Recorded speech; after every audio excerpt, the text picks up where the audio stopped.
Okay, so we just finished with part four, and part four was calculating the number of classes for our two histograms for the single random variable. And for me, that random variable is speed.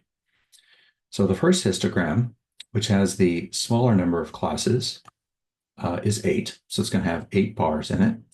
The second histogram, which has the higher number of classes, is going to have 16. And now we get to move on to part five. Now, part five is where we need to calculate how wide each of these classes are, how wide they need to be. So if we have 8 bars, how wide should they be so that they cover the entire range of our data? And likewise for if we had 16. So to kind of understand this rule here for rounding the width, we actually just need to do the calculation first. So let's first go back over to our worksheet here. And in the worksheet, we're in step 3 of designing histograms. And and I've typed some of this stuff in and I've done the work in the spreadsheet.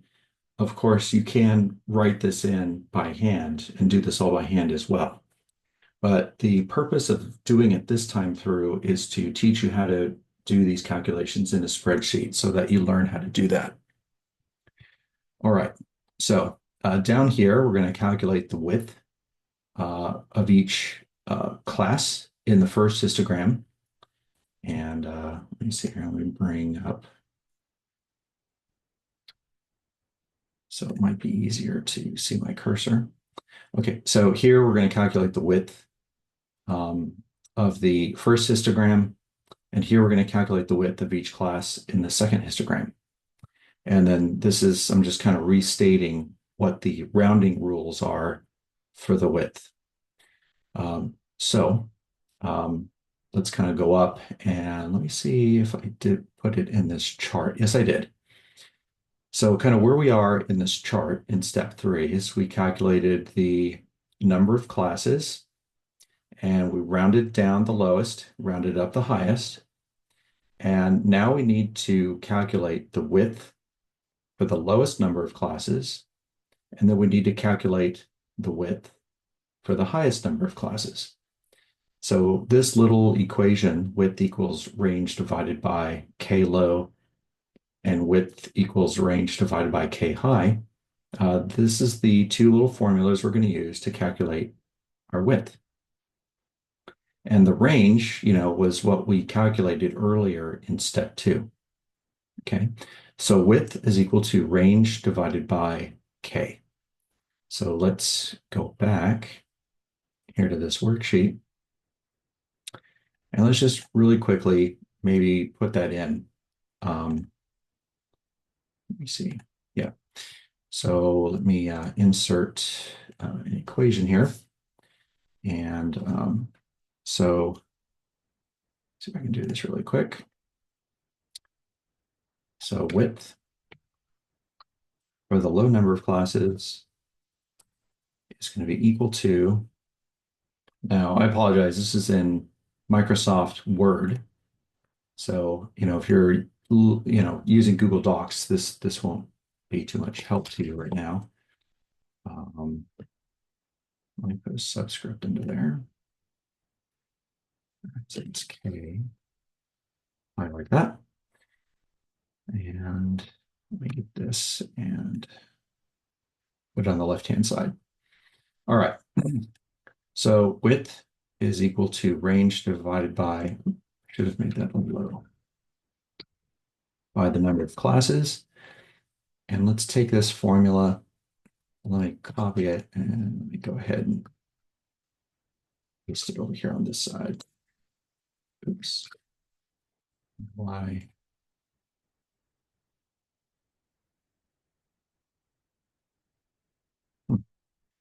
Should have. Apologize for this. Here we go. That's what I was looking for. And let's change it to I. Okay. So, um, so here, the number of classes we have, let me copy this. Let me copy this entire row. That here. Sorry, I gotta repaginate things.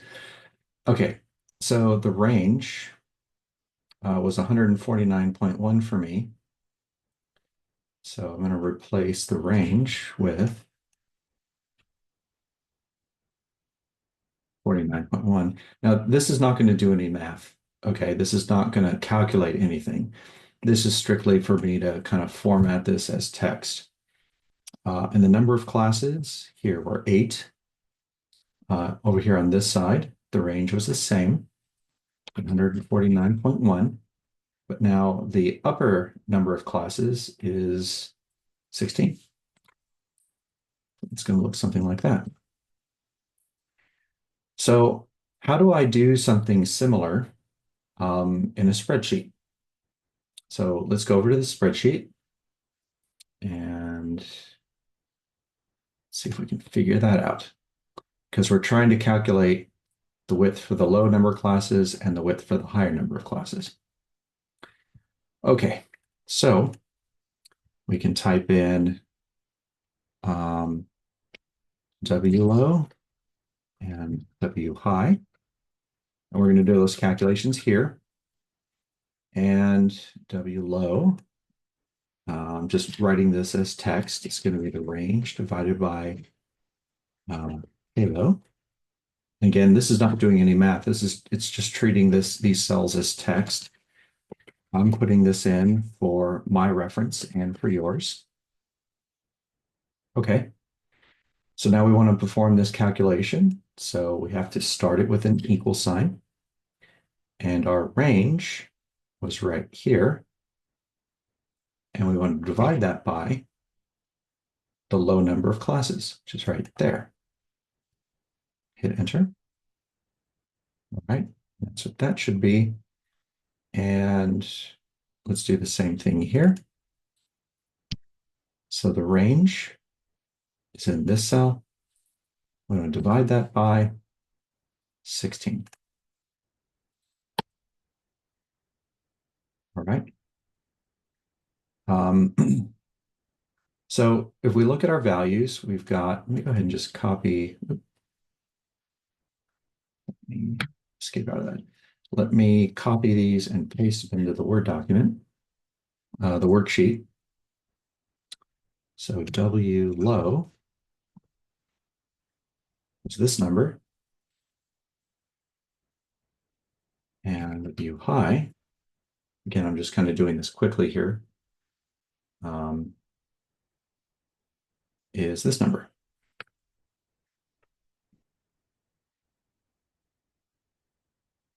All right.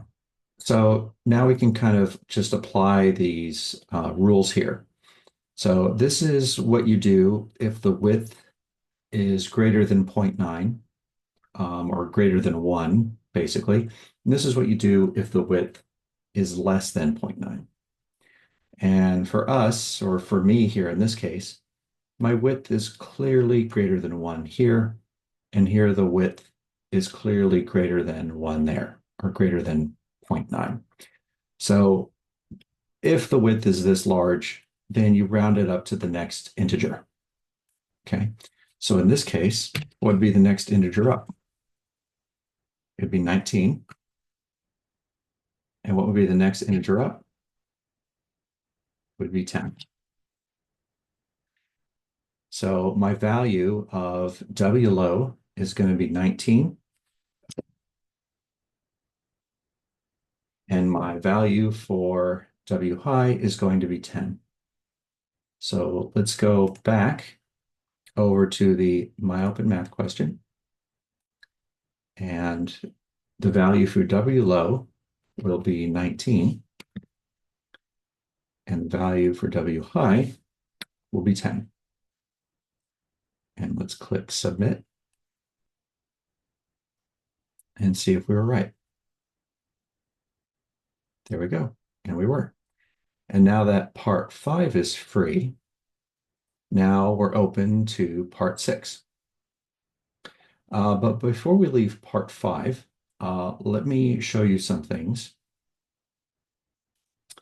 So number one, if you wanted to, round this down and round this up, remember we could use the ceiling and the floor functions to do that too.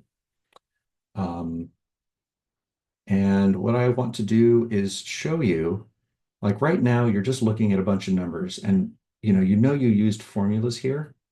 And to see the formula, you can just click in the cell and see it.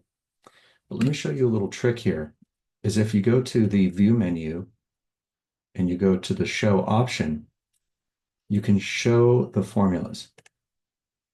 And so here now you can see that in this cell, this was the formula that you used. The minimum of that range gave you the value that's in this cell. And then here's that floor function and here's that ceiling function. So this comes in handy when you're trying to diagnose, bugs or errors in your calculations. Okay. So let me go back to show and just uncheck this, and you'll see everything goes back to normal. Okay. What I'm going to do next here is we're going to be needing a frequency distribution table. So let me kind of start that by saying that in here, down below is where I'm going to put the frequency distribution table for histogram 1. And let me go ahead and just put the values for K low, W low, and the starting point. So here, K low was 8. W low, all right, we said that we were going to round that up. So that was 19. And the starting point for me was 0. Yours could be something else. All right. So let's stop this video at this point and we'll pick up the other one at part 6.